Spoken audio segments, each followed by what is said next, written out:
Okay, good evening, everyone. I'll call the meeting to order. It's the November 14th, St. John Common Council. And I'd ask for the first item, Common Clerk. Thank you, Deputy Mayor. The first item on our agenda is 1.1, the land acknowledgement. Over to you, Councillor Hickey. Thank you, Deputy Mayor. The land on which the City of St. John or Menaquest is situated is the traditional territory of the Wolastoqiyik. The Wolastoqiyik, along with their indigenous neighbors, the Mi'kmaq and the Pescatomakati, signed peace and friendship treaties with the British Crown in the 1700s that protected their rights to lands and resources. Pause for a moment.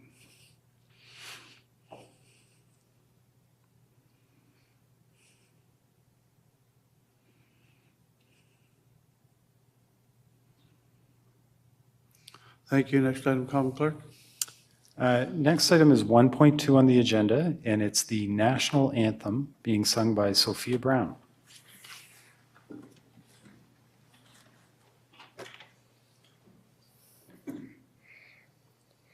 O Canada, our home and native land, true patriot love in all of us commend.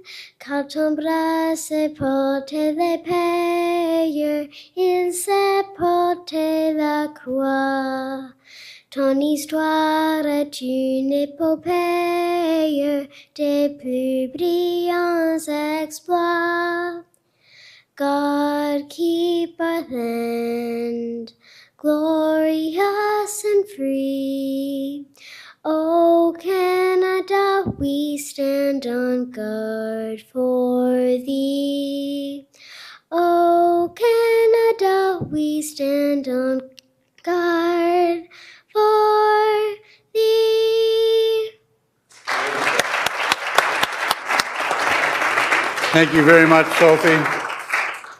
Sophie Brown is 10 years old. She's a grade 5 student at Lakefield Elementary School. She's been taking voice lessons with Allison Dawn Voice and Music Studio since April and started taking piano lessons there in September. She also loves playing competitive soccer and has been playing since she was 3 years old. Thank you so much for coming in, Sophie.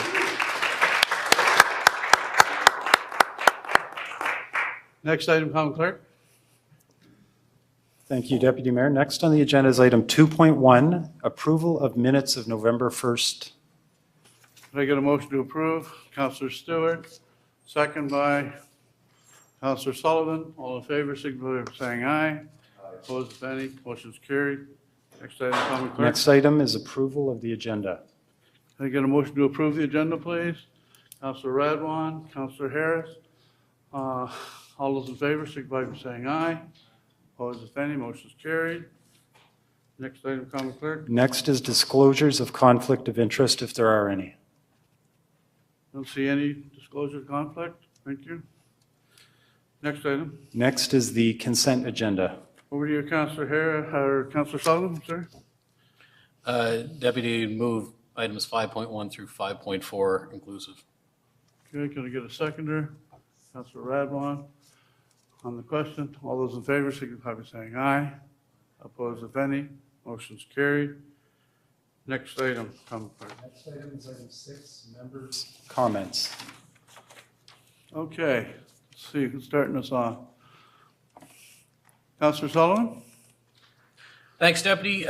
Just a reminder, this upper lip irritation of my wife that I'm growing in November is really to remind myself, to remind others about Movember, and that is the worldwide awareness of men's health. In particular, 3 areas of men's health: testicular cancer, prostate cancer, and men's mental health.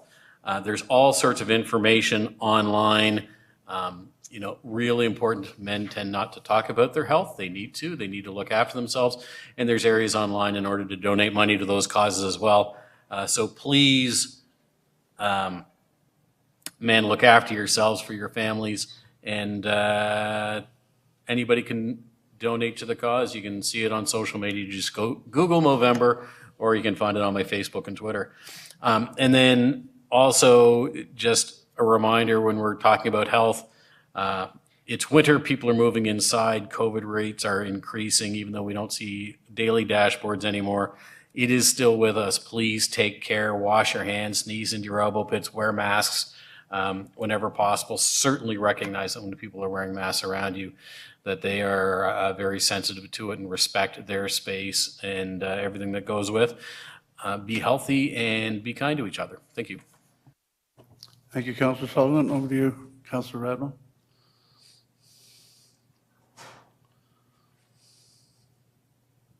Thank you, Deputy. So there's been so much going on. Of course, we've all, many of us, I think everybody's probably gone to the Remembrance Day ceremonies. They were beautifully done. We also had a Diwali celebration. It was just so impressive to see that this group went from 40 people in a church basement back in 2001 to 400 over at Samuel de Champlain. And the amount of talent that we have in that group is just unbelievable. We also had the Hospitality St. John Awards, which was fantastic. And I'd like to congratulate Councillor Ogden on his award that he was given for his marigolds and murals.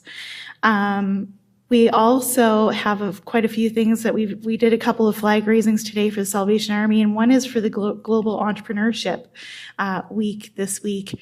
And I just wanted to mention that they actually have an event coming up this Saturday at, I think it's 603 Loch Lomond Road. It's the old St. Joachim's Church from 12 till 2.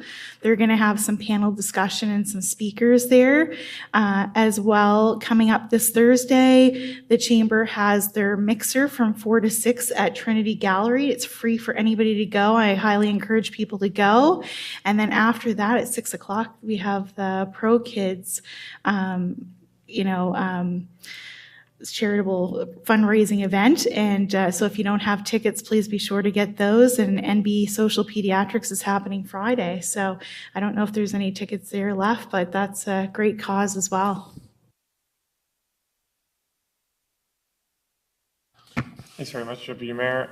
Quickly had a big Thursday night, double whammy, back-to-back events. I was happy to join a few of our team at Loch Lomond Villa fundraiser, which to my understanding was a big success. And as well as able to present an award alongside Councillor Radwan at the hospitality events. And further kudos goes to Councillor Ogden on his award for his work with marigolds. Lots more coming up in the next couple weeks.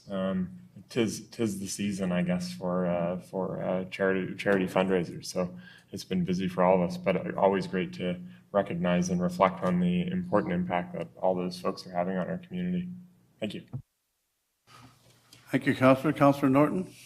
Thank you, Deputy. Just congratulations to Branch 69, the Lancaster branch of the Legion, for another job well done as it relates to this year's Remembrance Day ceremony at the Lancaster Cenotaph between Barnhill and St. Rose School. They always do a great job, and I know they post lots on their social media accounts. So if you get a chance to check that out, it's hats off to the members there for keeping that service alive and well. It's one of our last outdoor services around the area, but it's well attended and well appreciated by the residents on the west side and beyond.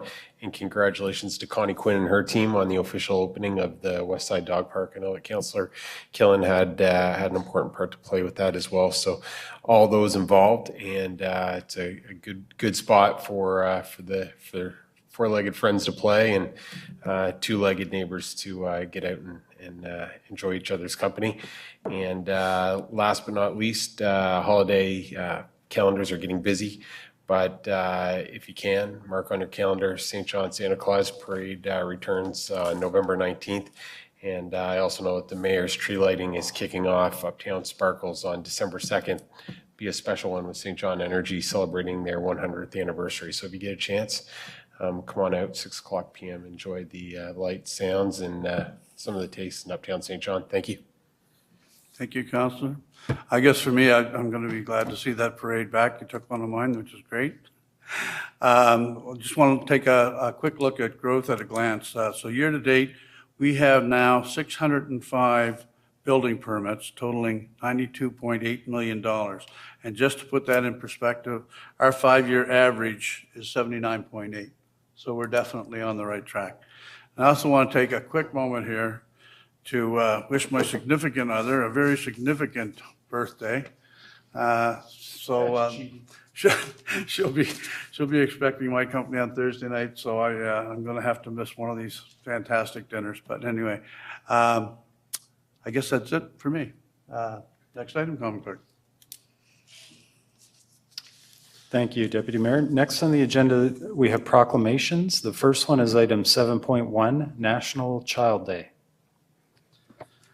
Whereas all children have the right to an adequate standard of living, health care, and to play, whereas all children have the right to express their views about things that affect them and to participate in communities, programs, and services, and whereas all children have the right to be protected from abuse, neglect, exploitation, and discrimination, and whereas we ensure children have the right to primary consideration in all economic, social, and political decisions, policies, programs, and expenditures that impact upon them.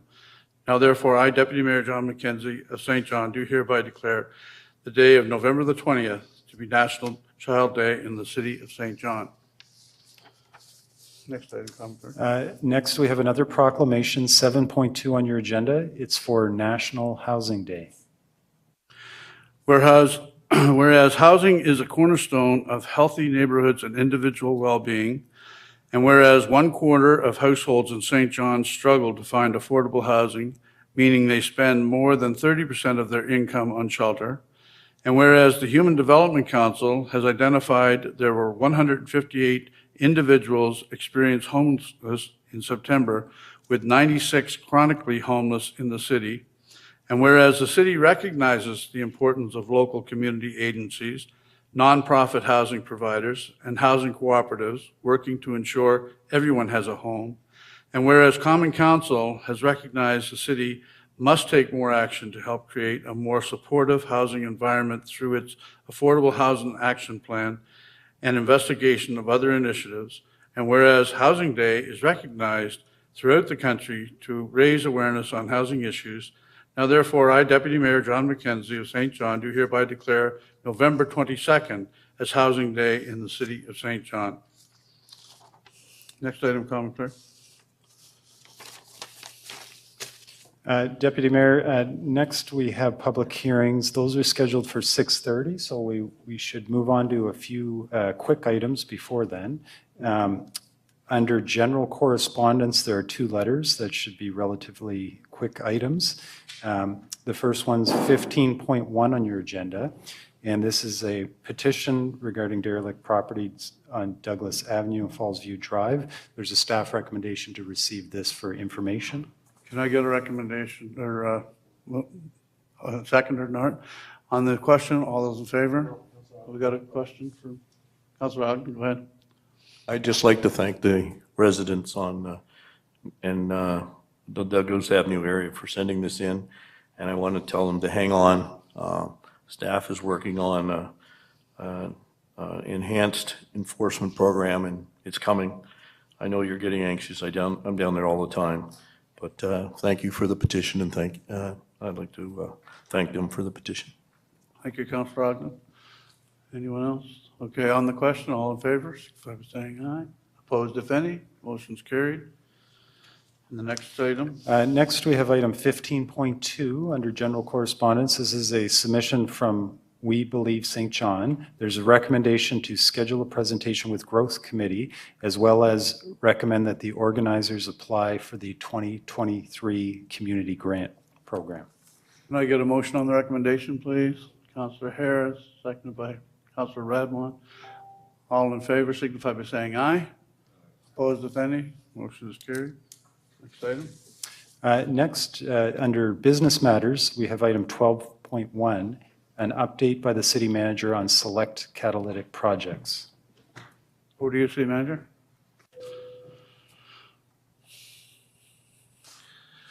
Your worship, members of council, good evening.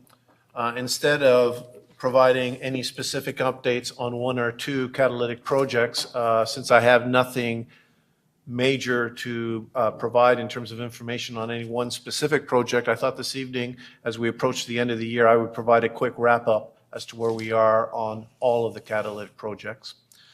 Starting first of all with the 4 key infrastructure projects, the first one of which is listed as the Innovative Central Peninsula Learning Commons, in short, the new school for the South End. I would characterize it as the province is in the final stages of its due diligence and investigation on the sites, and I remain optimistic that we will receive news in the not-too-distant future on site selection and on the next steps.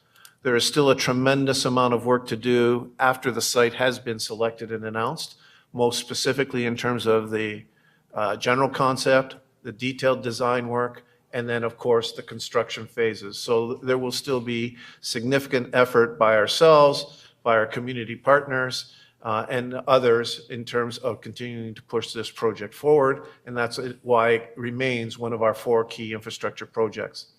Next is the redevelopment of Funday Quay. There have been several briefings to this council, but by way of general reminder, the tender for the public space has been let, and the work on the public space at Market Slip is ongoing as we speak, and it will take in the neighborhood of 12 to 18 months to complete the work on the public space. In discussions with the private developer who is looking at the major construction, is on track, and we should see visible, significant construction work on that foundation to a degree during the winter, but certainly next spring. The third infrastructure project is the new comprehensive recreational facility. You will be aware that council has passed a resolution to dedicate up to $3 million a year into a piggy bank, if you will, into a reserve to start the funding that is necessary for that project. That project, at the end of the day, we really don't know what it will cost yet because we've not even done conceptual design, let alone detailed design. But it's safe to say that anything of that magnitude is certainly $50 million or more. So there needs to be a concerted effort to start to protect money for it. In Work Plan 2023, you will find a work plan item that speaks to the requirement in 2023 to achieve the general concept and the support of council for that general concept. That is not only site location, that is also what sort of activities do we want to have at that site and the general look and feel of the concept as we move forward. So that will be work that will be completed in 2023 as we continue to address the funding challenges associated with that infrastructure project. And finally, the investment in the industrial parks. This council is already aware of the limited investments we have done to make to advertise and make the industrial parks somewhat more attractive, but that is quite frankly the first step of a much larger initiative where we are currently doing the assessment of what should our industrial parks focus on as we move forward, how would they be as attractive as possible to industry. That work will be completed early in the new year, and we remain optimistic that as part of Work Plan 2023, we will return to this council in Q2 of 2023 with the strategic plan for your review and approval for the industrial parks. Turning to the 4 advocacy efforts, these are ongoing. Quite frankly, most of them do not and will never have an end date because of their importance. On comprehensive tax reform, we have received one of our requests, and that is to have some or tax room by the province vacating provincial property tax. They have done to a degree what we have asked in terms of vacating 15% by reducing their rates by 15% to businesses or to non-residential properties. There is still a tremendous amount more to be done on comprehensive property tax reform, everything from the assessment system to more tax room to reviewing who has the authority to do what within the taxation system. And again, for the purposes of this evening, I do not have any intention to brief the entirety of comprehensive tax reform, save to say that it is an ongoing effort and a continuous effort by the staff and this council. On the second one, matching dollars for bilateral funding, we are doing well. Our capital budget from this year was an indication of that, with the significant contributions by both the provincial and federal government. But we recognize that there are still large pots of money out there on which we can bid in order to achieve the needs that best serve the city of St. John. And therefore, we continue to work that, again, virtually on a daily basis. The third one is affordable housing.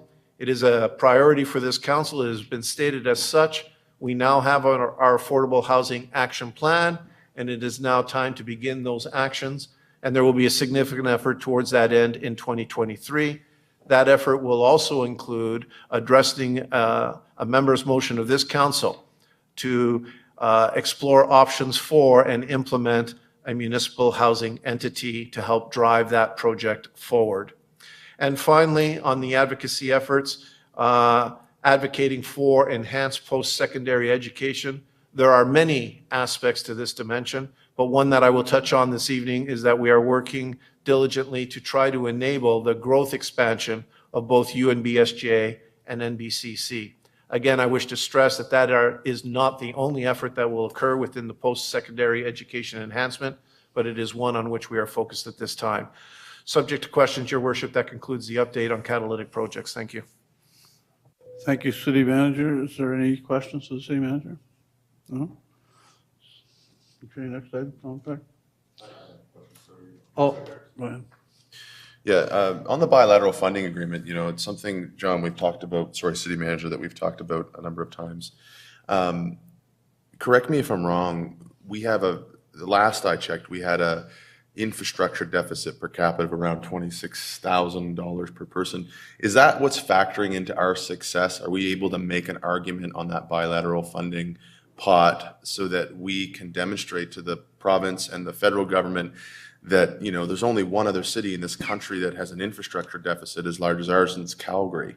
And so when they're talking about infrastructure spending, that it has to be equitable. It can't just be equal, because not all cities need the same amount of support. We're obviously Canada's oldest city. We have a bigger deficit. Have we had success there, or is that an argument that we're making on that front?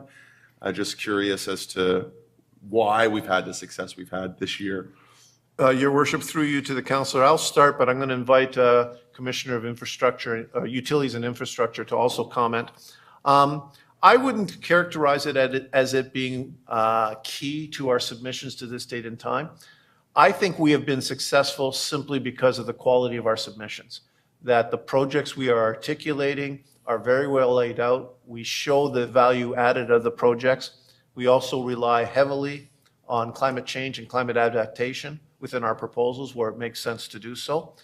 And because of the quality of our projects, the emphasis on improved quality of life, but the emphasis on climate change and adaptation, I believe we get a lot of what we are asking for. Clearly, it's recognized that we have a significant infrastructure deficit that we need to address, and we do allude to that, but I wouldn't characterize it as our central theme in our submissions. Commissioner of Infrastructure, please. Good evening, Your Worship, members of council. Through you, Your Worship, to councillor. Bilateral funding is one important funding component of our overall funding of our infrastructure renewal, but it's not the only one. So we do, play to the strengths of the submission and try to align our submissions with our needs as best as possible to ensure our success. And so we maximize the opportunity within bilateral, but then at the same time look to other funding opportunities that are out there and are regularly coming up, and stay in contact with our provincial and federal partners to make sure that, our asset management program that we're regularly updating and monitoring aligns with the funding needs, and then we make the submission within the allotted time frame. Thank you. Thank you, Commissioner. Next item, Counselor. Thank you, Deputy Mayor. Next on the agenda is under our public hearing heading, item 9.1, And this is for a proposed zoning bylaw amendment with PAC recommendation and staff presentation at 200 Cambridge Drive. Okay, over to you, Commissioner Hamilton. Yes, Deputy Mayor, members of council, before you for public hearing this evening is a rezoning application which was submitted by Barca Adventures for a property located at 200 Cambridge Estates in St. John's Milledgeville neighborhood. The application seeks to rezone the property from the 2-unit residential zone to mid-rise residential in order to permit the construction of 2 multiple-unit residential buildings. The application also involves a subdivision approval for the future extension of Cambridge Drive, which is required to facilitate the multiple unit development as well as the 5 single and 2-unit residential lots. The application has been evaluated by staff and the Planning Advisory Committee against relevant policies in your municipal plan. And before council this evening are recommendations to approve the application with conditions. With that as an introduction, I will turn things over to Ms. Eva Madsen, planner with our community planning team, to provide a brief staff presentation on the file. Good evening. As said, I'm going to be presenting on Cambridge Estates. It's a rezoning and subdivision just off of Cambridge Drive. So the proposal is to subdivide 2 large lots for multi-unit buildings and then subdivide 5 1- and 2-unit lots. This proposal would also see the extension of Cambridge Drive to meet with Leeds Crescent, as it currently is unfinished road. The 2 multi-units would be on the west side of the Cambridge Drive extension, while on the east side would see the continuation of similar types of low densities seen along the beginning of Cambridge Drive. The multi-units would create 64 apartment units, one with 40 units and the other with 24. They have given us a concept design for what the multi-units would look like, which is high-quality design that fits the character of the neighborhood. They are in talks to get renderings from an architect, but we do not have those yet. I would like to note that the developer of this project is the developer who did the rest of the neighborhood, so it would be the same quality of design or even improved on that. The extension of Cambridge Drive would interconnect the 2 streets in this area better and finish the streets that end abruptly onto Barca Ventures property. The first photo here is where would the extension of Cambridge Drive would be, looking south towards Leeds Crescent, and the second photo is just looking north along that towards where the 1- and 2-unit buildings would be. So the first photo in this one is where the proposed 24-unit building, if rezoned to RM, is, and then the second photo just further south of that would contain the second rezoning and a 40-unit building. The municipal plan has designated this site and surrounding area as stable residential, and it does support the residential development Barca Ventures has proposed. This proposal aligns with the local goal of higher density and intensification and would introduce mid-rise residential development and diversify housing options for the neighborhood. This would conform with current development, existing context in the surrounding areas and the neighborhood. So for zoning, a southern portion of the site is already zoned high-rise residential with another section zoned mid-rise residential. The section of the site proposed to be rezoned is currently only 2-unit residential, which they would keep for the smaller lots, but ask the new subdivided lots be rezoned mid-rise. Staff does recommend imposing some Section 59 conditions, mostly standard conditions around elevation and site plans, standard conditions around stormwater management plans. We would require a traffic impact statement as well. And then specifically, there would be Section 59 conditions around landscaping, serving as a buffer between the site and the public realm and screening between parking lot and the adjacent lots. At this time, PAC and staff did not recommend any sunset clauses. The developer spoke to timeline with the intention to move forward on infrastructure and completion of Cambridge Drive extension in 2023, including the footing grades and the pads for the buildings and the infrastructure to service them. He is here today if you would like to ask any further questions in that regard. With respect to public engagement, letters were sent to all property owners within 100 meters of the subject property on September 26th, and a public notice was also published on the city website on October 21st. The developer also conducted community engagement and went door to door within the subdivision to personally engage with the residents.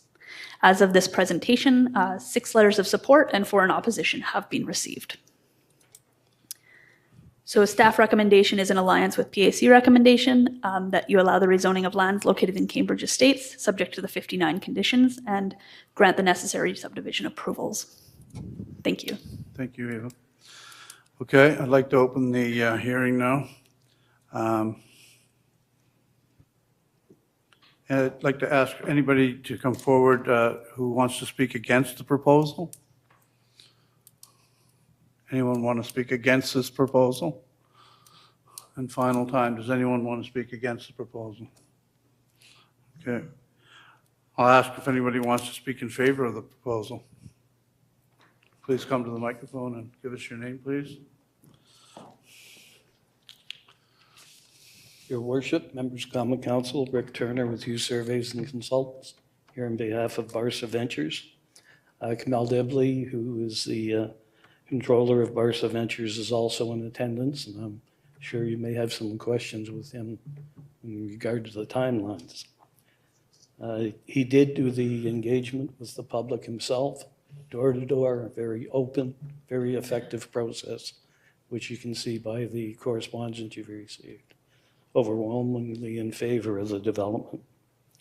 And I was pleased to see that because generally people in opposition will speak up. People in favor say, oh, good, if it goes ahead, that's fine, and stay home. So glad to see it's come through the way it has. I'm just going to quickly go through the letters that were received, in mainly the three in objection. One, it will cause excessive traffic and noise. Well, traffic, yes, there's a traffic impact statement required as a condition of approval. So that should address that. As far as noise, it doesn't matter what gets built there. There's going to be noise during construction. Once the construction's over, you're getting into a mature neighborhood and normalized conditions. Another letter talks about the valuation of their property. I think the developer is the person who has the most to lose if this is not done as a quality project. You've seen on the maps, he has large excessive holdings there. He's kept high quality through the development. Later stages, he's even upped the game and intends to keep on doing so. And again, it references traffic and noise. I've already addressed that. Another that talks about traffic and noise, and it also talks about secondary access, which a secondary access is something that'll be addressed in the traffic impact statement. This development will open up the adjacent property. There's an access point proposed, so very likely if there's development there or any of the other adjoining properties in time, that'll get addressed. Now, in favor, there's some great comments in there. I've been an original resident of the park for 15 years, aware of Mr. Dibley and his additional housing in the area. Spoke to my neighbors and they're in favor, so that was someone who lives on Cambridge Drive. Another letter that says they've lived in the neighborhood for some time, 100% in favor of Barca's plans, would actually be interested in acquiring one of the new residential lots if they become available. This is somebody who wants to acquire one of the lots across from where the apartment buildings are proposed. So certainly that shows they do have faith in the developer. Another letter very complimentary to the Dibley family.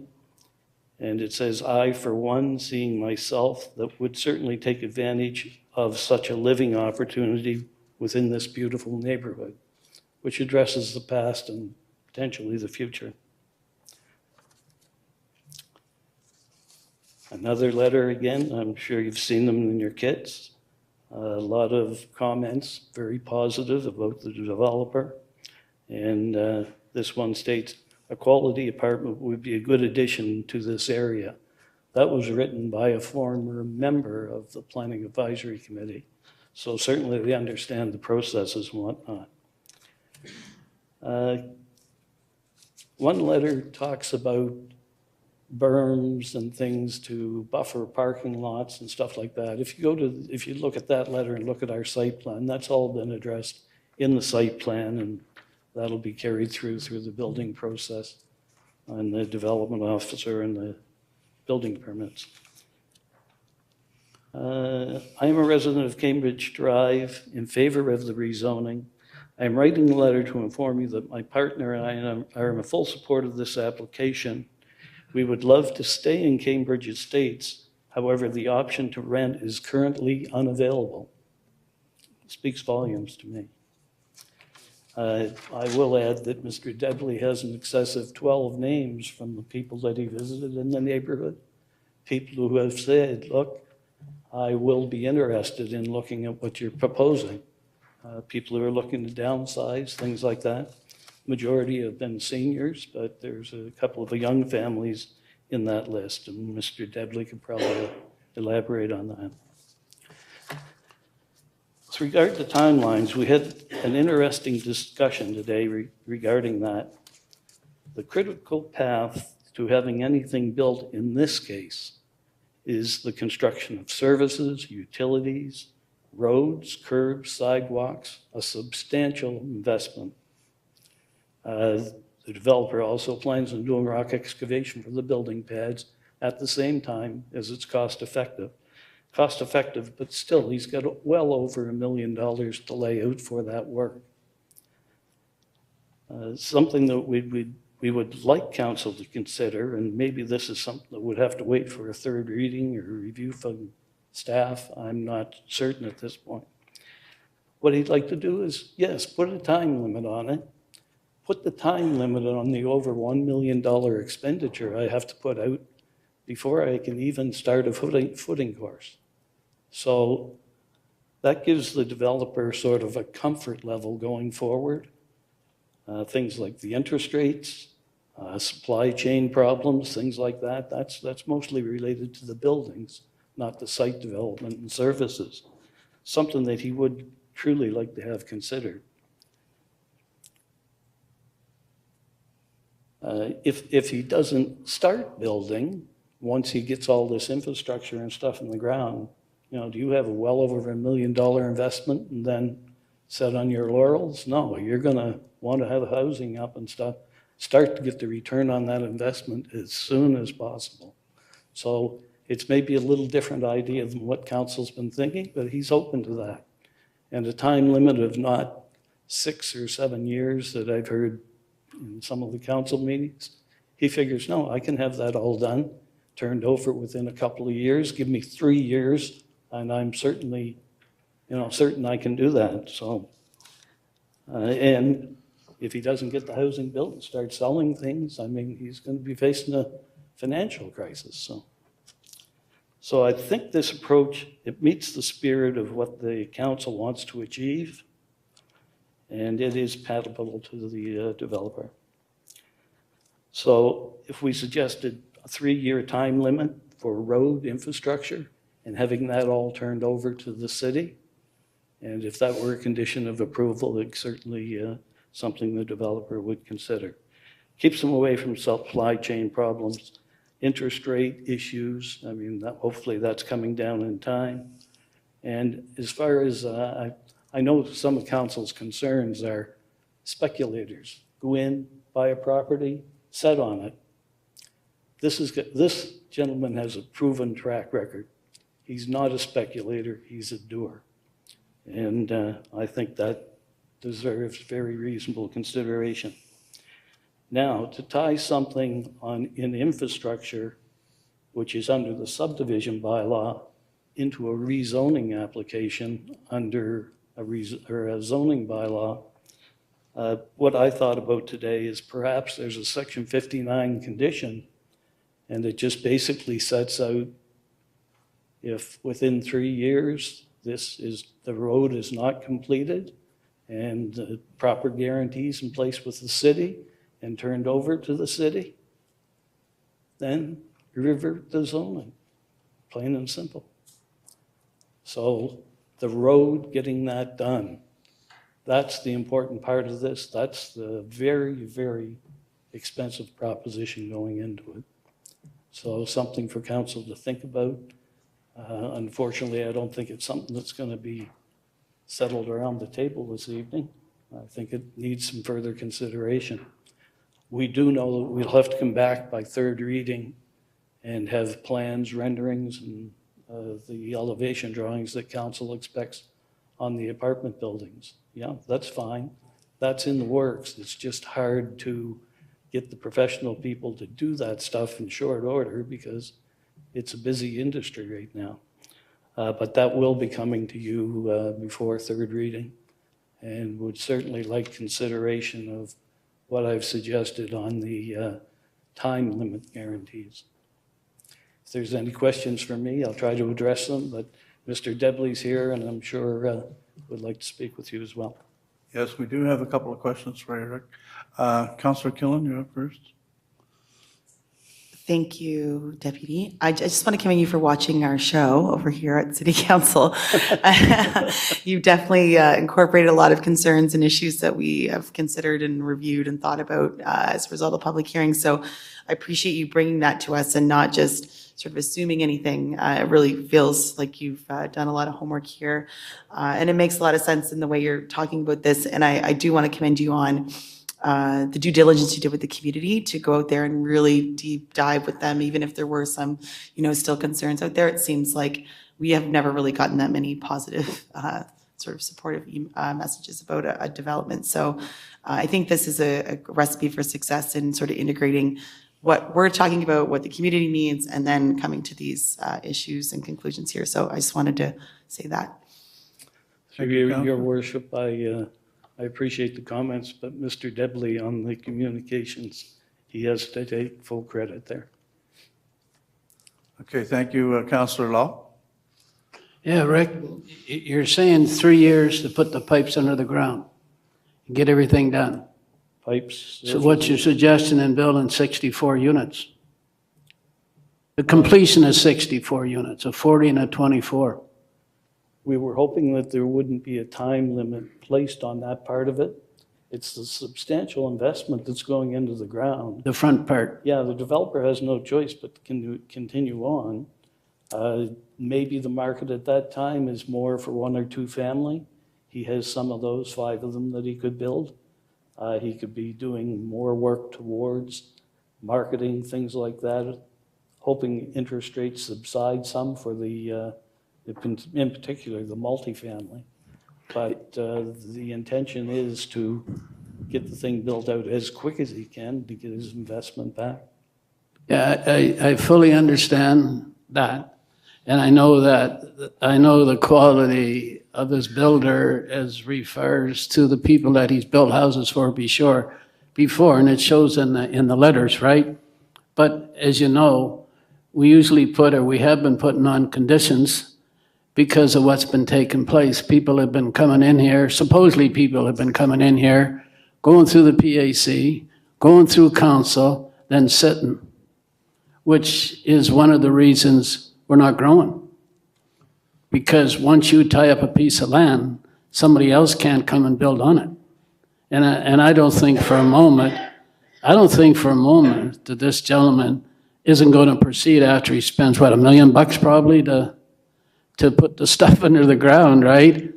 But to me, it could be any number as long as there was a number that he was satisfied. If he's coming down, we'll chat with him. But I mean, to me, we've done it in so many other places. I don't want somebody from BC or Ontario saying, why aren't you doing it to local builders? That's my biggest problem. And I know this gentleman, and I know the work he does. But I'll go back to, he's been building that subdivision for 20 years, because I remember he started when I started mine. Yes. And he's still expanding, and what he's doing in there, I think he's doing the right thing. But somehow, I think that if we can agree to something with him, and it can be, I think the last one on Wilson Street, I think the city manager came back with 6 years, if I can remember correctly. You're not nodding, you're just looking. Well, I'll remember for you, 6 years. But I mean, if he can agree to something, then I do believe that something like that should be put on this. And it's got absolutely nothing to do with him. Anyway. Yeah, through your worship, the commitment is there on a 3-year commitment on doing the infrastructure and things, and then if he hasn't got that done, revert the zoning. So then it can only be 1 and 2 family homes. I think his track record, I think the circumstances, and he's willing to put out a lot more money than speculators are. Speculators, it's some drawings on paper, get it through PAC and council, and you're right, they set on it or flip it, whatever. So he is looking for just some other considerations, and I think what I've put forward is a good, solid argument, even against somebody who's bought a property, spent no money on it, and they're just sitting on it. He's putting his money where his mouth is, so to speak, by putting that money out right up front. So I don't disagree with anything you're saying. I agree with everything you're saying. It's just that we're doing it to other people. And I don't want to be perceived as just doing it from people from outside of St. John. That's all I'm saying. I agree with everything you say. I know the gentleman, right? But bring him down here. We'll have a chat with him. I'm sure they will come forward. Okay, I will move on to Councillor Radwan. Thank you, Deputy. I think Mr. Debley looked like he wanted to speak. I just wanted to make sure if he wants to comment that he has opportunity before I ask anything. Well, I still have to call 2 more times for Okay, those that want to okay. speak in favor, so. Perfect. Okay, no, that's okay. All right, perfect. I thank you so much, and thank you through you to Mr. Turner. I appreciate you going through, kind of echoing Councillor Killen's comments, going through the concerns that the residents had. Just a question, knowing that, of course, you would follow the minimum guidelines for accessibility, and knowing that we have 28% of a population here in St. John that has mobility challenges, is there any appetite to go beyond the minimum amount needed? Through you, Your Worship, I'm not sure the minimum amount. I think it's 1 for every 20 units, if I remember correctly, Oh, for accessibility units, yeah. that's something that could be addressed through the design. I mean, it is going to be an elevator building. It's going to have common areas. As far as his interest so far has been a lot of seniors, so wider doorways and other adjustments within the building. I think that's probably a given. Mr. Debley can speak to that, but if I was building it and that's the interest I had, I'd be gearing it that way, because when you get those tenants, you want to keep them. Yeah, it makes me think that the demand is there, and we have an aging population, so it probably would continue to be there for you. Just another question, kind of speaking to the points Mr. Lowe was, Councillor Lowe was asking about. There has been, can you speak to any of the challenges that had happened in, the development that's already there? It's my understanding from this that there was a lot of challenges, and that's why it's been developed over a longer period of time. The main challenge, I would say, would be the geology, the rock conditions. Milledgeville has a lot of conglomerate rock. It is the most erratic to deal with. In this case, Mr. Debley had the foresight to excavate where the sewer mains are going to be going up this proposed street before he built any homes next to that area. And the idea there was just less disruption to the neighborhood after the fact. So he's already got a lot of money into it, willing to invest an awful lot more to get the thing to the position where he can start to pick and choose what he builds. And an apartment building could be the very first thing based on the kind of interest he's had and stuff. But if that's not working out that way, he's got the option of 1 and 2 family, which he's had good success in that as well. That sounds reasonable to me, and I appreciate having the mixed neighborhoods there and the high quality of work that will go along with it. So if everything goes through, I wish you all the best with your development. Okay, thank you, Councillor. Councillor Norton? No, Your Worship. I think Councillor Lowe spoke to some of the concerns we have, so I'll wait to hear from Mr. Debley. Okay. All right, thank you, Rick. I'll call again. Is there anybody else in favor of speaking for the proposal?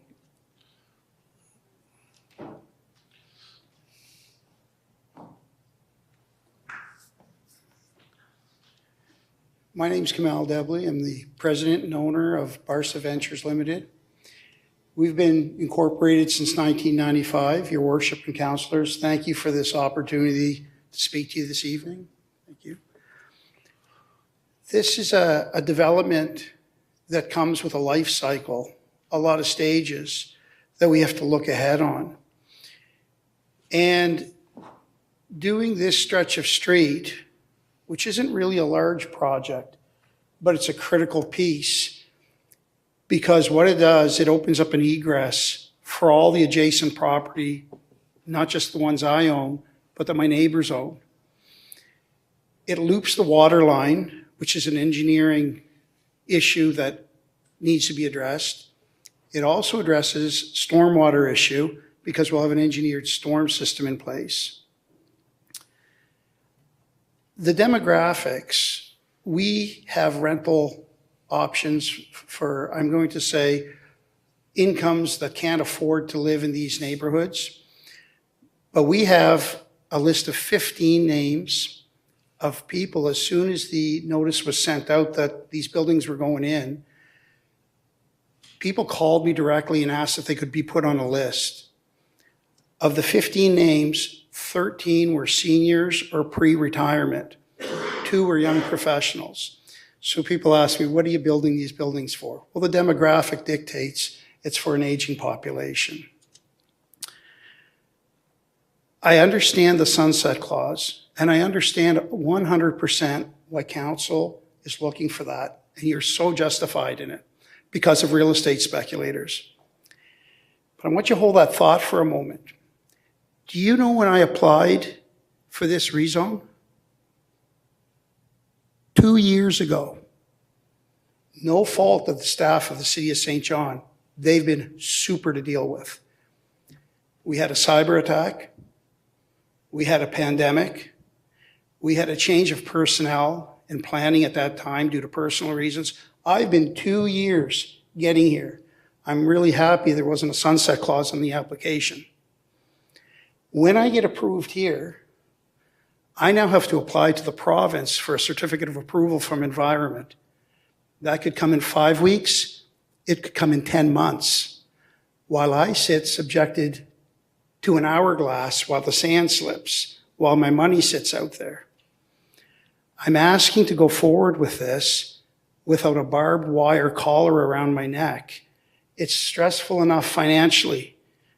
And I'm trying to compromise here. I'll give you the sunset clause on the road.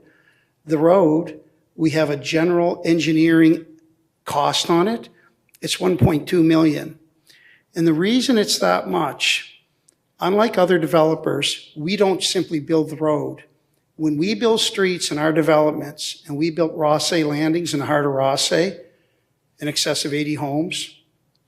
I built Mahogany Island Court, Westgate Park, I put 42 homes in there, Lakewood Heights, and it goes on and on. But when we put a street in, we always prep the footing pads for the houses. And we do it for 2 reasons. The main is you've got a brand new street with brand new curb and sidewalk. You do not want to tear that up if you have to use explosives, hydraulic hammers, tracks of machines running over it. You try to do as much of the general prep going up that road on both sides. And that's what I'm proposing here. When I build this street, all the 5 homes on the left will be prepped to the footing pad, the pads for the apartment buildings. So you are getting the excavation completed on those buildings. I have another thought.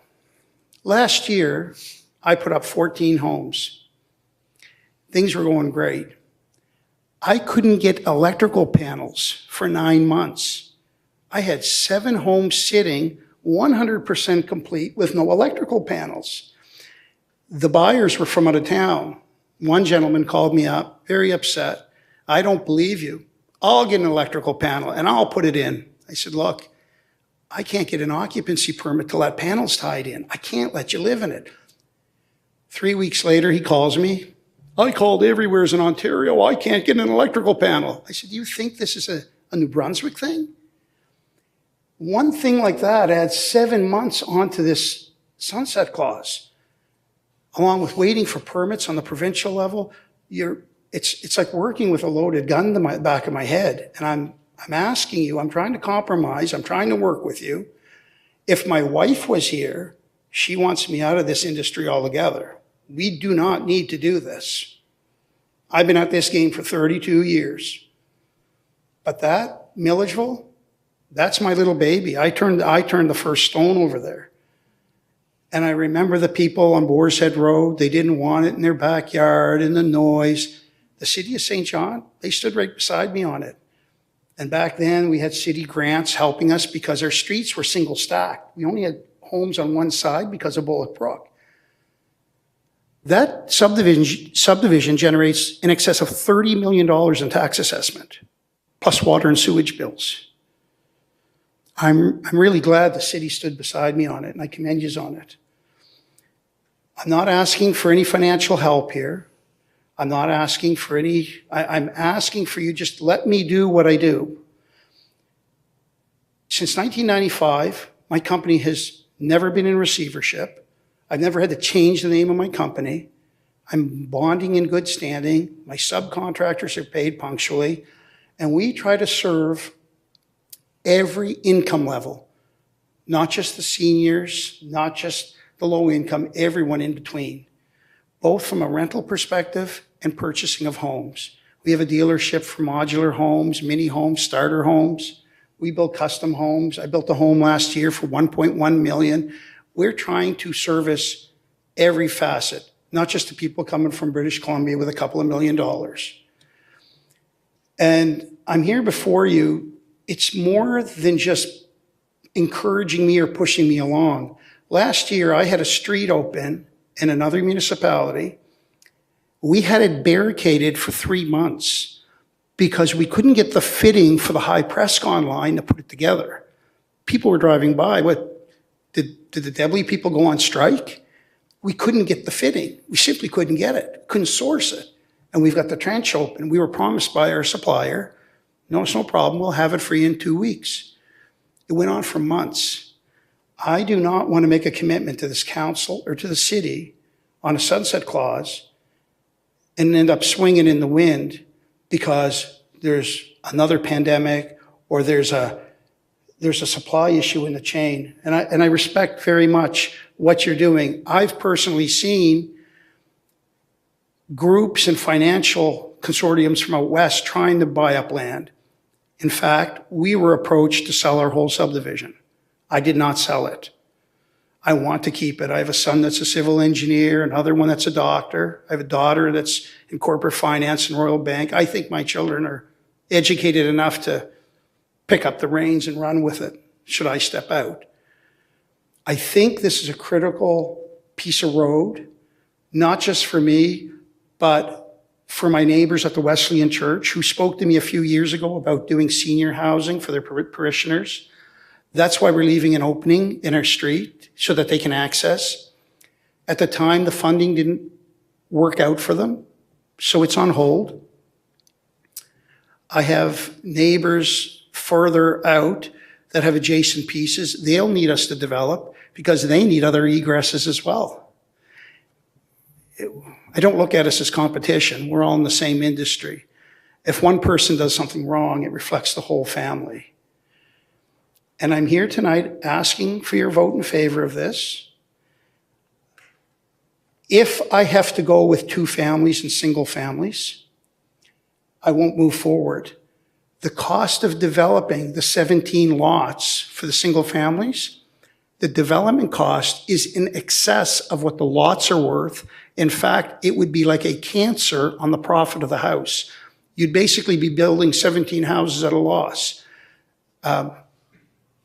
Camille, can I ask you to sum up? I can feel your passion. I think everybody around the table understands exactly where you're coming from, and I'm sure that there's some sort of compromise here.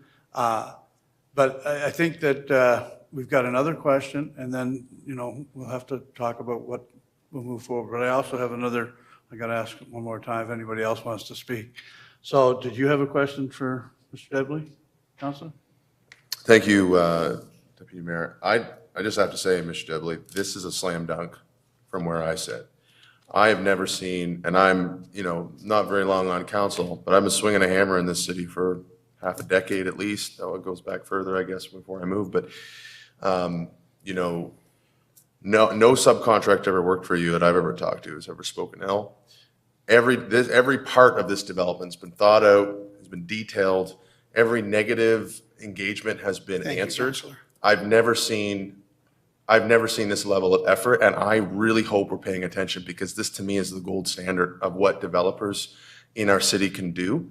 And we have to sit here and bang around ideas about how to keep profiteering companies from out west from trying to come in here and speculate on land. And that's where the sunset clauses come from. It isn't when we have local developers who have a name and reputation here doing the work. So, just wanted to give that commendation. It is a slam dunk. Councillor Harris, it would blow you away if you knew what a financial consortium offered me for that property. No doubt, because they know they can make money. My daughter lives in that development. Mm-hmm. And what they had planned for it is not what I'm doing. Yeah, no doubt. But and I think it would be a huge disappointment to the residents that purchased from me, along with, I think my wife and daughter would turn on me if that showed up in their backyard. I did not sell it. And it's not that I'm independently wealthy. It's just that it's not the vision I had for that. Okay. So, what I'd like to do then is I'll call one more time if there's anybody else that wants to come forward and speak in favor of the proposal. No? Okay, so I'm going to close the public hearing, and I'll ask if council has any questions for staff this time. Councillor Norton. Yeah, thanks, Deputy. Through you, Your Worship, to the city manager's designate, maybe it's through Commissioner Hamilton or Mark. How do we, one of the things that council's struggling tonight, no one is going to question Mr. Debley's reputation or ability to see a project or development from start, which started a couple years before he ever appeared here, to finish. His reputation is 3 decades long. You've heard Councillor Harris say, personally, I know many of us have had nothing but top shelf remarks as it relates to Debley's and their enterprise and how they do business in our city. In fact, it's one of the things that's built this city. How do we distinguish? One of the things we're struggling with is how do we distinguish with things like sunset clauses where folks have held, and Mr. Debley doesn't, we all agree probably that Mr. Debley doesn't fall in this box. How do we distinguish between those that perhaps have landlocked or held parcels of land, for lack of a better word, hostage, and those that have conviction to see their projects complete? And we do know that we've had developers that have sat on parcels of land that have had above the fold stories on the front of the Telegraph that get our market geared up and optimistic, and then all of a sudden, boom, they fall flat. And we know that we have different types of developers. I'm looking for professional advice here. How do we distinguish that from a policy perspective, rather than just cherry picking who we know is going to do it? And the guy that was just here, Mr. Debley's been before us before. All of council knows, he's gonna do his work. I personally know. I mean, I'm supportive of it, but at the same time, Councillor Lowe has a point. How do we do that so that sentiment doesn't exist? Oh, council's just saying, look, you're at a province. No, you're supporting local. Yes, and we do. We want to support local. I get that. But But there's a bit of a policy question with this that we're struggling with. Like, I think it's a fair one. The city manager's nodding in agreement. Like, where do we go from here? Because I know personally I want to support that guy, but the message that I said in the last council meeting or one before is very different. Your worship, through you to the councillor, a couple points. First of all, I actually think there is going to be a sunset clause on this development, and the developer this evening even admitted to his willingness to do that, and the sunset clause will be actually centered on the road construction. Okay. So that is a sunset clause, and it will, if the sunset clause is not satisfied, then the rezoning does revert back to what it used to be. And the sunset clause, it is the opinion of staff, is quite reasonable for this development and the size of this development, because for him to achieve the sunset clause, he will have to invest well over $1 million into the project. That's the skin in the game, if we can use that expression. As for your question on policy moving forward, I just want to remind this council that at the next strategy planning session that this council is having in early December, this is actually one of the topics where we will discuss what our policy and consistent approach ought to be moving forward. So I don't have an answer for you today, councillor, on that, but we will have an answer after our next strategy planning session. City manager, you've helped me I think that's one of the things you pay for. You've helped this councillor know exactly where his vote's going to be, and I'm satisfied with your answer. I appreciate it. So thank you for that. Okay, Councillor Sullivan. Thanks, Deputy. Just a quick comment, and then I'm ready to move whatever motions we have to move in order to move the project forward. I don't share the same concern, because when I sit here at a public hearing, I take the public hearing at face value and what we have in front of us. And part of what we have in front of us is, if you're hiring somebody and look at their resume, experience matters, right? Experience in a local context matters.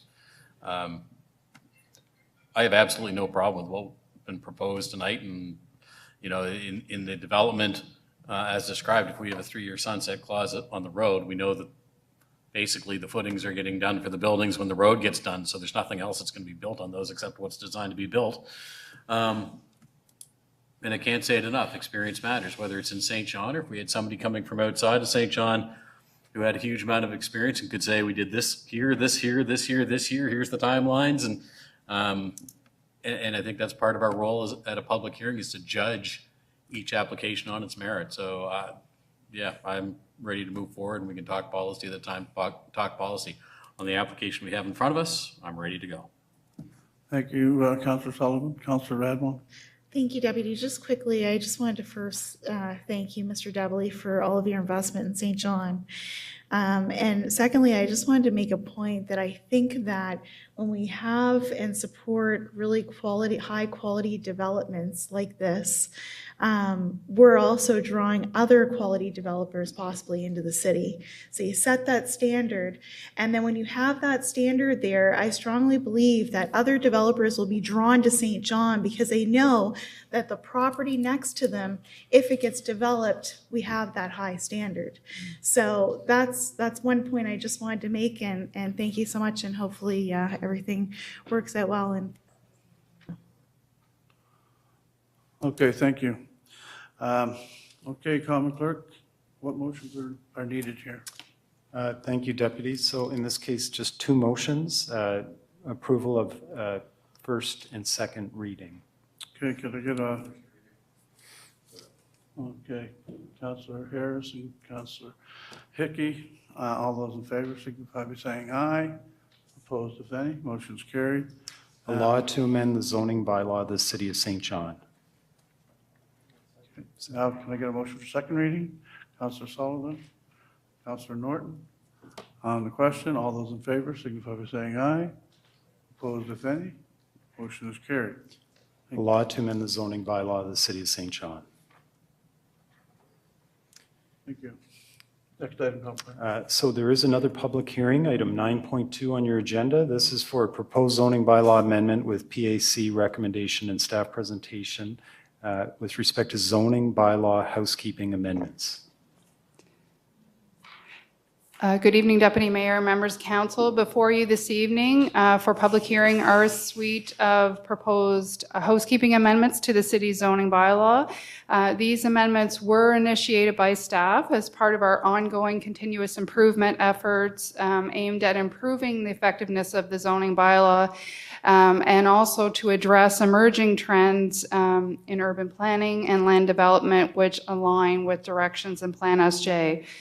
This review is part of our ongoing efforts aligned with our one-stop development shop to streamline the approvals process and reduce red tape and provide better customer service to the citizens of St. John. With the recently endorsed Affordable Housing Action Plan, the current round of amendments presented this evening also focus on removing barriers to improve housing affordability. These will be followed by a second round of amendments to be carried out in 2023 to further support the implementation of the city's Affordable Housing Action Plan. The proposed amendments have been considered and reviewed by the Planning Advisory Committee, and recommendations are before you to approve the recommended amendments. And with that as introduction, I will now turn it over to Mr. Mark Reed to provide an overview of tonight's amendments. Thank you, Jacqueline. Your worship and council, as Jacqueline mentioned, this is a series of housekeeping or more administrative amendments to the city zoning bylaw. The intent basically focuses on 4 key areas. One is streamlining approvals, reducing red tape for applicants, and reducing the amount of variances that staff have to process. We're also looking to incorporate emerging trends that we see in other municipalities across Canada and, what generally is the state of practice for good urban planning. Also, we're going through the process of finalizing our affordable housing strategy, and we're bringing forth with this set of housekeeping amendments an initial series of amendments focused on affordable housing. This is just the beginning. It's not the end. There will be more to come on that particular item. And there are also some amendments that are brought forward with respect to changes to the Provincial Building Code Act that will be coming into effect on January the 1st.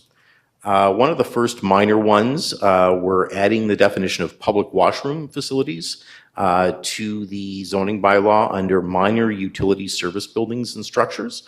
So this would allow for the city to provide public washrooms in some of their various locations and installations through co-locating them with things such as pumping stations and other city facilities. We're also eliminating the minimum building height in the park zone. Today, the minimum building height is a 2-story requirement.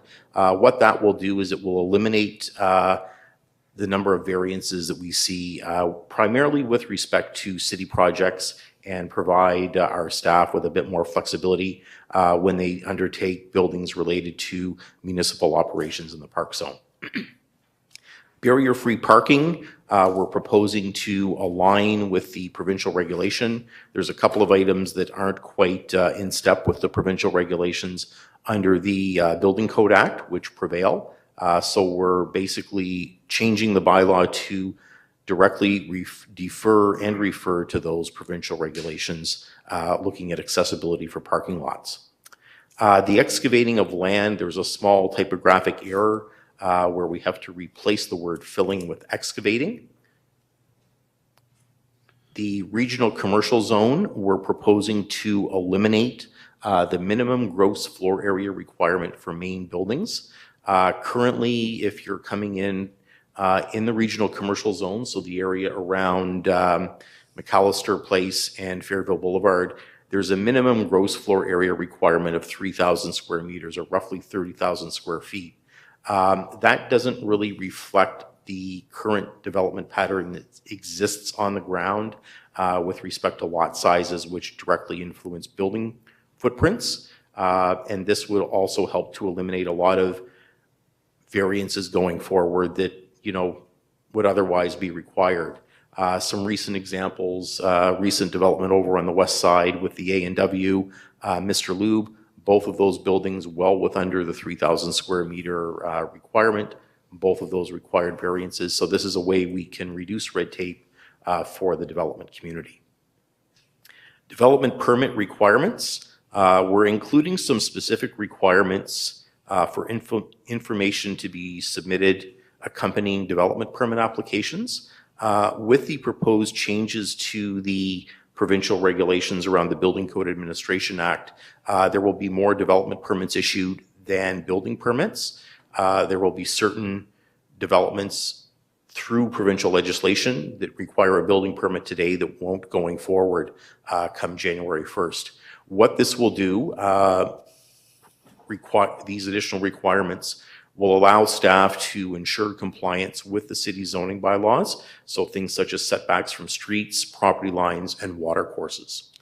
In terms of that, basically this again, reduces red tape for the development community, while also ensuring that developments are built in accordance with our standards.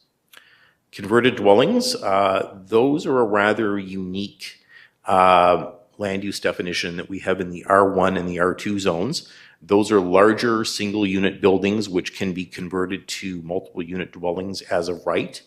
What we're proposing is we're proposing some changes that allow for the side and rear facades to be changed to provide for additional exterior entrances. And what this does is that it allows for the retention of some of the built form of our larger, older existing housing stock in these areas through the conversion of those into multiple unit dwellings up to a certain number of units.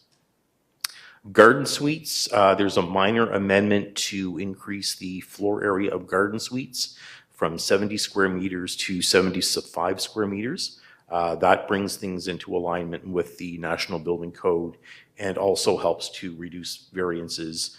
A lot of those are for smaller scale homeowners that want to build maybe a loft over their garage with an accessory dwelling unit for a family member or a rental property to help with their mortgage.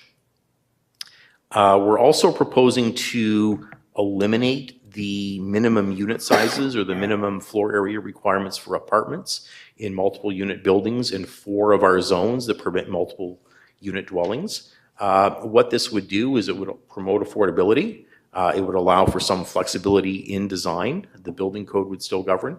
And it also aligns with the approach that is currently taken in Moncton and Fredericton, our comparator municipalities.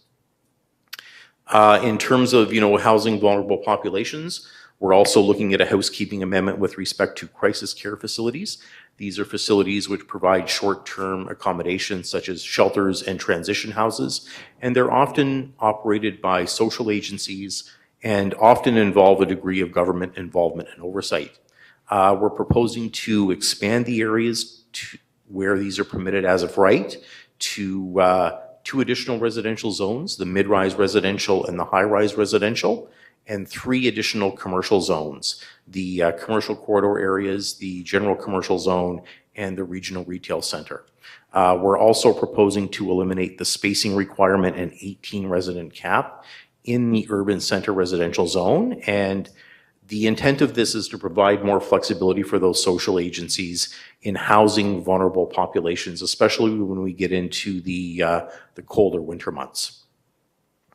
In terms of community engagement, the application was posted on the city's website on October 20th, and there were no appearances at the PAC meeting related to the file. I did have one call related to some questions around the minimum height requirement in the park zone, but that was the only citizen engagement that we've had on this file and the only concern from the community. Staff and PAC's recommendation are aligned on these housekeeping amendments to adopt the proposed bylaw amendments. Thank you. Okay, thank you, Mr. Reid. At this point, I'll call the public hearing to order. I'd ask for anybody wishing to speak against the proposal to come to the microphone. State your name, please. Hi, I'm Andrew Johnson. Part of the reason you guys have nobody here is nobody reads your website, okay? I didn't know about this. I just am going every week to figure this stuff out because it is not advertised. It is not public information. You have to dig to find this stuff. Now, having said that, there is some slight concerns here that staff is opening the door to slum landlords, that they have removed the checks and balances within these documents that control what a designer can do and what type of units can actually be done within them. So you will wind up having many, many more slum-style buildings being proposed and permitted because it will be approvable under the bylaw. And that is what is potentially open here that is available in Fredericton and Moncton when you do not have room sizes for single bedrooms and how small you can get somebody. Because the developer would love to give you a 200 square foot bedroom and say, yes, you should pay $700 a month and live here. We'll call that affordable, okay? The reason we have those sizes are because it forces the developer to provide you a larger unit so that you have a minimum standard that is reasonable, not you have slum housing that gets developed. Okay, this is, with regards to the park, there's actually a good reason there's a 2-story limit there. It's because it forces city staff to actually use the space more intelligently. To build a big box costs more than to build a 2-story building. But you can't tell a planner that who's designing it. They don't know that. You have to put it in your bylaws so they're forced to do it. That is one of the nice purposes of the bylaws, is they encourage good design because they had a lot of thought. This, I'm not sure I had enough thought with all the amendments. It would be fun. There are lots of opportunities, but there are pitfalls going forward that could be a problem. Okay. Thank you very much. Anyone else want to speak against the proposal? Oh, and one other thing. Your doors were all locked. The elevator was locked. The only way I got in here was because somebody pressed a recall button. That might also be the reason why there's not very many people in council. That main door at the second isn't open. Okay, thank you very much. Last time, anyone else want to speak against the proposal? Now I'll call for anyone wanting to speak in favor of the proposal. Second time, anyone wanting to speak in favor of the proposal? And final time, anyone want to speak in favor of the proposal? Okay. We'll close the public hearing then, and does council have any questions for staff? Councilor Harris, you go first. This is the questions for Mr. Reid, probably, or Commissioner Hamilton. I just looking for rapid fire. I just got a few. To Mr. Johnson's point, we are talking about garden suites. Some people call them granny suites, accessory buildings. We are still going to be expecting permits. We're still going to be expecting general minimum standards to be achieved in these buildings. Are we not? I mean, I get where he's coming from. There's the idea that we don't want to inundate the city with, a bunch of tiny homes, but there's still a lot of control mechanisms that we would have in planning and we would have at the city permits office to ensure that those are avoided. Is that correct, Mr. Reid? There are some, although there are some changes being brought down by the province that exempt some smaller footprint residential buildings from a building permit. Yeah, which I think we do need, because it's ludicrous to expect that we have to achieve huge footprints when we don't need to, but. And that's part of the reasoning around, getting back to our proposal to reduce the minimum unit sizes. A lot of those, it keeps costs down for the developer, because there are costs, if the unit is larger than it needs to be, the tenant is paying extra for heat and light and, a lot of other things and maintenance costs. Case in point, Fredericton, and, one of the items that, tends to be coming into play in planning practice is what are called micro suites. So a lot of those smaller suites, this would, provide for some flexibility to accommodate those. There are a couple of, projects in Fredericton that, those are proceeding with. And, that's one way to bring some additional affordability to the table. And they build like that elsewhere in the world. So I know, I know where this is going. It is going in that direction because most of the buildings in North America are overbuilt. We're underutilized for space and wasted space. So I think this is something just to appease some of that. We're always going to be able to revisit these bylaws and add some conditions or whatever if we need to, but I think we need to move in that direction. There's two other pieces to this. Sorry, one other piece. It was 6 months ago, council adopted a suite of policy considerations, and one of them was parking minimum eliminations. Is that something that we were looking at? Is that something that's coming later? I know that it's a direction that a few other municipalities have gone in since. Around eliminating the need for parking minimums so that we can, so we can drive down the cost. We've had a developer here, Keith from Historica, obviously required or reduced his footprint for parking for that reason. So is that something we considered in this suite of changes? It's something that we can look at more in the future. Where we are today, our previous bylaw, we have, reduced it from what we had required prior to 2014. Currently one of the things we did, for example, in dwelling units, before it used to be you needed a minimum of 1.25. Today you need a minimum of 1. It's a 20% reduction. We also, align with, the uptown core. A lot of that area is a parking exemption area, so there's no parking required.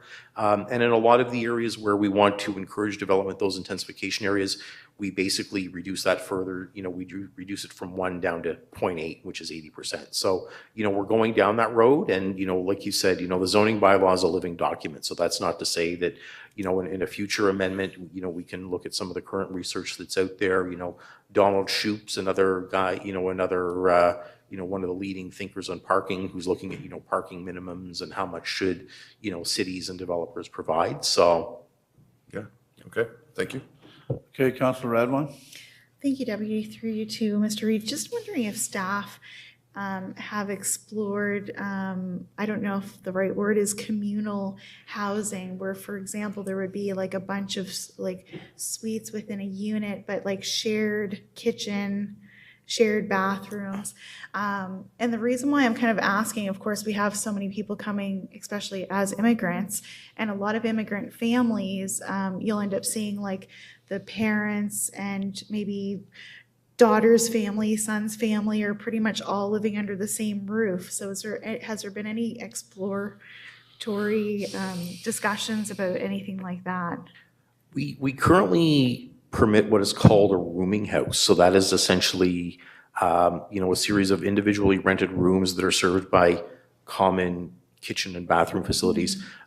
We haven't really done a deep dive into different housing forms to accommodate, that multi-generational living that we may see in other, in other parts of the world. But it is something that, as you said, as folks immigrate, and as we get, more immigrants to St. John and New Brunswick, it's something that, we could look further at.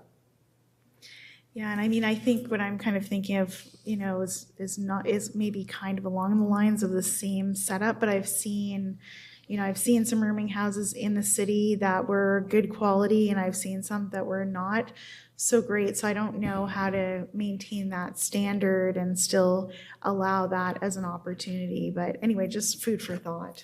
Thank you. Thank you, Councillor. I don't see any other questions. So, Clerk, what motions do we need on this? Thank you, Deputy Mayor. So 2 motions required, first and second reading on this one. Can I get a motion for first reading, please? Councillor Hird, Councillor Hickey on the question.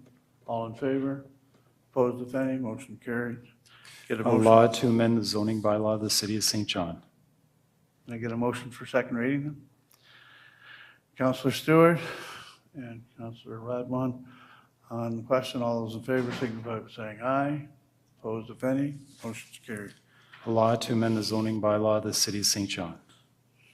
Okay, next item, Councillor Clerk. Next item under consideration of bylaws, item 10.1, Sydney Street, Broadview Avenue to Vulcan Street, removal of alternate side on-street parking, first and second reading. Okay, and I'll turn that over to Councillor Hugenholz. Thank you to Deputy Mayor and members of council. The 2022 capital budget includes funding for the extension of Harbor Passage along Sydney Street from Broad Street to Tin Can Beach. This project is currently being designed with construction plan for 2023. It will require narrowing the street between Broadview Avenue and Vulcan Street to the point where on-street parking must be prohibited at all times. Staff have met with the property owners of the two buildings located in this area to review the proposed design and solicit feedback. No objections were raised to the changes by either party. The amendments to the traffic bylaw before you this evening are required to effect the required parking changes. Specifically, this street must be removed from the schedules for 2-hour parking, alternate side parking, and added to the schedule for no parking anytime. It will also be removed from the list of streets for the residential zone parking permits. So subject to your questions, I'll turn it back over to the chair for the required readings. Thank you, Commissioner. We have a question from Councillor Lowe. Yeah, I think this is a great idea. They're going to curb both sides. There's absolutely no residential on this block either side. And it's going to extend the Harbor Passage to a beautiful beach called Tin Can Beach. So I think it's an excellent idea. Okay, thank you, Councillor. There's no other questions. So, City Clerk, what do we need for this? This requires first and second reading, so 2 separate motions. Okay, could I get a motion for first reading, please? Councillor Lowe and Councillor Harris on the question. All in favor? Those opposed? Motion's carried. I get a motion for second? Oh, I just have to read the title, Deputy. A bylaw to amend a bylaw respecting traffic on streets in the city of St. John. Can I get a motion for second reading? Councillor Lowe. Councillor Killen on the question. All those in favor signify by saying aye. Opposed, if any. Motion's carried. A bylaw to amend a bylaw respecting traffic on streets in the city of St. John.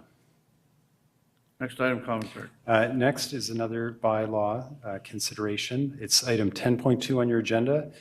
This one is for an amendment to the bylaw to provide for salaries of the members of Common Council, first and second reading.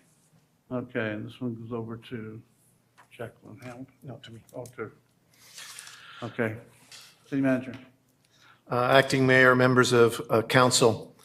Back in 2019 and 2020, we were at the height of addressing the sustainability challenges for the city. Those sustainability challenges included many things, such as debt load, infrastructure deficit, but it also included addressing the reality that we had a $10 million per year operating deficit, and that operating deficit would grow by approximately $2 million a year thereafterwards. The requirement to eliminate that deficit was a central part of the sustainability challenge. Decisions of council at that time included that $6 million of that $10 million would be addressed by limiting wages and benefits. To achieve this, all elements of the workforce, both the unions controlled by the city and management, were tasked to, first of all, take 0% wage increases for 2 years or see permanent reductions to the workforce to the equivalent dollar value. Also, there was an expectation that all unions and management would embrace the wage escalation policy, either through collective agreements and the terms and conditions for managers that would see no wage increases higher than the 3-year rolling average of the property tax assessment revenue. In short, we needed to live within our means, hence the wage escalation policy, and we needed a reset, hence the 2 years of zero. Council further decided that all of this needed to apply as well to council itself, and they needed to be seen to be doing their share, and even though their salary and wage envelope is quite small in comparison to the rest of the workforce, every penny counted. And therefore, it was the will of council, passed by motion, that council would also take a 0% pay raise for 2 years. They also wished to avoid the controversy of years past, where councils pay would not be adjusted for cost of living for many years, sometimes more than a decade, and then put the council of the day in the difficult position of eventually attempting to justify and approve a large pay raise to compensate for the years of neglect of not keeping up with cost of living or inflation.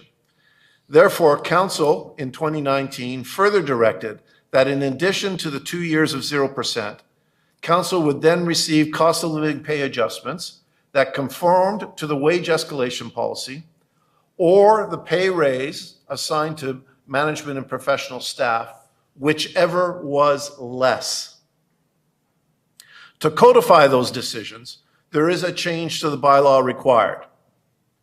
Although the direction of council dates back to the end of 2019, the staff have not acted on the bylaw change until now because there have been so many other priorities and bylaw changes that were required. And quite frankly, it didn't matter because of the zeros that were being taken for 2021 and 2022. Going into 2023, it may matter, and therefore we are recommending the bylaw changes at this point in time, which would see the cost of living adjustment to council wages to be in accordance with the wage escalation policy or in accordance with the pay raise given to managers, whichever is less. Subject to your questions, Mayor, that concludes the briefing. Thank you very much, City Manager. Do you have any questions on this? Pretty straightforward. Okay, Common Clerk, what's their motions? So again, this is a simple one, first and second reading. Okay, could I get a mover for the first reading, please? Councilor Stewart, Councilor Lowe. On the question, all in favor, signify by saying aye. Opposed, if any? We got, okay, opposed? Who's opposed? Councilor Radwan, okay. Motion's carried. Can I get a move for second? Deputy, just to confirm, did we have one opposed? We have Councilor Radwan opposed. Just, okay, thank you. And so I have to read the title of this one. So the title of this bylaw is a bylaw to provide for salaries to the members of the Common Council of the City of St. John. Thank you. Can I get a mover for a second reading, please?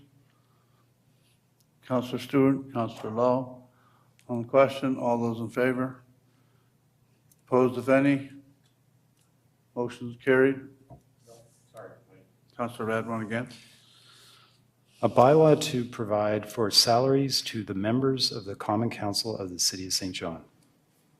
Okay, next item, Common Clerk.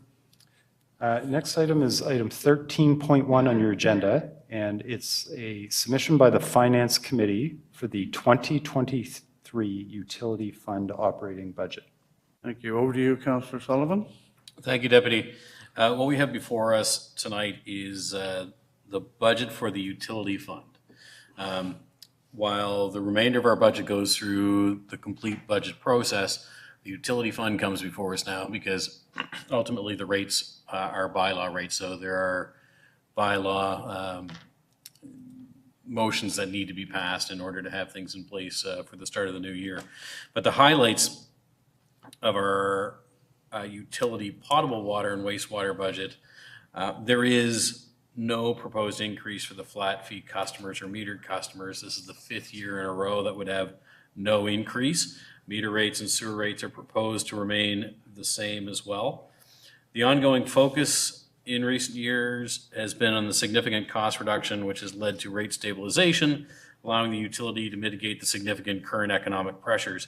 Wages and benefits have seen a significant decrease in recent years. Wages and benefits in the utility have decreased by approximately $1.24 million, or 10.3% since 2020, despite the application of the wage escalation policy in 2023. Debt reduction continues to be a priority with continued aggressive pay down of debt. And once again, no new debt is proposed. This is the 6th year that there will be no borrowing for the utility. The capital items in the utility this coming year are going to be covered, $4.9 million in capital from operating, but $8.74 million coming from our partners. So the utility will be paying 36% and the other 64% of the 2023 capital will be coming from partners. Our debt continues to decrease. With respect to revenue, flat rate billings have been declining for a number of years, but recently the number of flat rate accounts has plateaued, likely in response to our population increase, so they have leveled off and are not decreasing. On the industrial water side, bylaw rates have been updated in accordance with industry best practices. Just to remind council and public that we fully recover the operating costs related to the industrial water service. So it's a break-even sum game. The motions we have, and the city clerk will correct me if I'm wrong, I believe are three. We have two resolutions in the kit for the budget, plus we have first and second reading for the amendments to the water and sewer budget. Commissioner McGovern is here, should anybody have any specific questions. Thank you, Councillor. Is there any questions for either the finance chair or Commissioner McGovern? No? Okay, so we need a... Thank you, Your Worship. So I think the first motion, if I might jump in, is the recommendations in the kit for the budget, the estimated revenue for the water and sewage utility, the amount of approximately $50 million, and the expenses in the water and sewage utility be the same. And you're moving that, Councillor? I'll move that. And can I get a seconder, please? Councillor Stewart. On the question then, all those in favor? Aye. Opposed, if any? Motion's carried. Okay, the next. And now there's a bylaw that requires first and second reading, Your Worship. Okay, so I need to move it for first reading. Councillor Killen, Councillor Radwan. And on the question, all those in favor? Carried. Thank you. A bylaw to amend a bylaw respecting water and sewerage. And now second reading as well. Okay, now I need a mover for second reading. Councillor Sullivan and Councillor Law. On the question, all those in favor signify by saying aye. Opposed, if any. Motion's carried. Thank you. Law to amend a bylaw respecting water and sewerage. Okay, next item, Councillor. That's the final item, Your Worship. Final item. Okay, I'll take a motion for adjournment. Councillor Law and Councillor Stewart. Nobody wants to go. On the question, all those in favor signify by saying aye. Opposed, if any. Motion carried. Thank you, everybody.